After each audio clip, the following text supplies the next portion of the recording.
ये है कुछ इंसाननुमा हैवानों के असली चेहरे, जिनमें ओल्ड सिटी के कामाटीपुरा पुलिस स्टेशन से वाबस्ता एक rowdy shooter Mohammed Akbaruddin alias Baghdadi, Mohammed Shoaib, Mohammed Umar Khan alias Shoaib, Sheikh Faiyaz, Mohammed Rehan, Mohammed Mohsin शामिल है।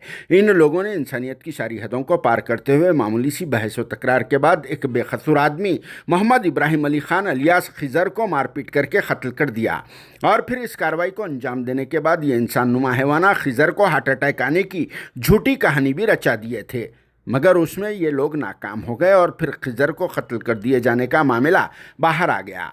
खिजर के कत्ल में और भी दूसरे लोग मुलविस होने का इल्ज़ाम आयद किया जा रहा है, मगर पुलिस ने अब तक तो उन्हें गिरफ्तार नहीं किया, क्योंकि वो हमलावर लोग बड़े बड़े और नामवर आदमियों के पट्टे होते हैं। इसी वजह से पुलिस उन बड़े बड़े और नामवर लोगों के रिकमेंड पर असल खातियों को गिरफ्तार नहीं कर रही है। हालांकि उन लोगों ने एक इंसान की जान ले ली, मगर उसके बावजूद पुलिस का अमला भी हमलावरों की तायद कर रहा है। इसी वजह से असल लोगों को नहीं पकड़ा जा रहा है और फिर इस मामले में तो सारा सहरा रोडी शूटर अकबर बगदादी के सर चढ़ाने की कोशिश भी की जा रही थी।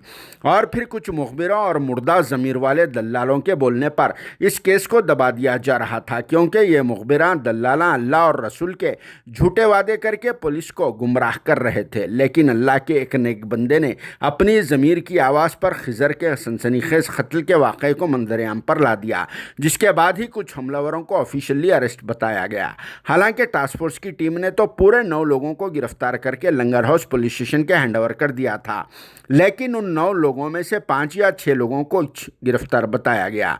उस केस का एफआईआर भी नहीं दिया जा रहा है, सिर्फ क्राइम नंबर और सेक्शंस बोले जा रहे हैं। हालांकि इन इंसानुमा हैवानों की वजह से एक अच्छा खासा हंसता बोलता घर लुट गया, हमारी एक बहन बेवा हो गई और 6 मासूम बच्चे यतीम हो गए, जिनमें 45 दिन की एक नवमौलूद बच्ची भी शामिल है। इसके बावजूद कुछ मुखबिरां कुछ रुपयों की खातिर इस केस में दलाली कर रहे हैं और हमलावरों की कार वगैरह को लाकर पुलिस में सरेंडर करा रहे हैं। अगर इसी तरह का अफसोसनाक वाक़या उन मुखबिरों और मुर्दा ज़मीर वाले दल्लालों के घर में पेश आता, उनके किसी एक बेटे, उनके भाई या फिर किसी और के साथ ऐसा होता, तो तब भी ये मुखबिरां इसी तरह का अमल करते थे। इसीलिए सबसे पहले अल्लाह रब्बुल इज़्ज़त के जलाल से डरना चाहिए।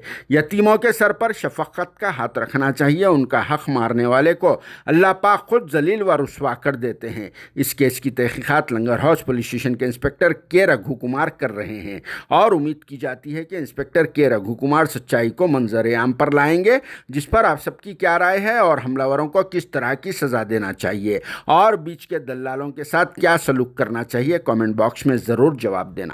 Bureau report, RS news, Hyderabad.